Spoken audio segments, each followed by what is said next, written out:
On February 1st, 1960, David Richmond, Franklin McCain, Ezell Blair Jr., Jabril Cousin, and Joe McNeil, four African-American students from North Carolina A&T State University, staged a sit-in in Greensboro at Woolworth, a popular retail store that was known for refusing to serve African Americans at its lunch counter.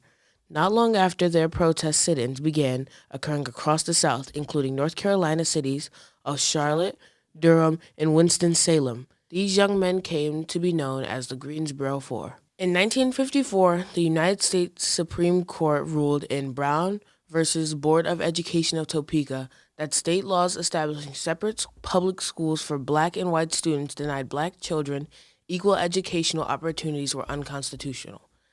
6 years later, the segregation was still present in public places throughout the South. The four 17-year-olds determined that they would enter the store, purchase some school supplies, and then sit down at the lunch counter to eat.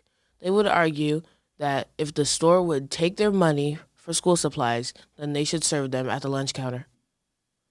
When students sat down at the white-only counter of Woolworth's, they were told they would not be served. The police were called, but Greensboro Four stayed until the store closed that day.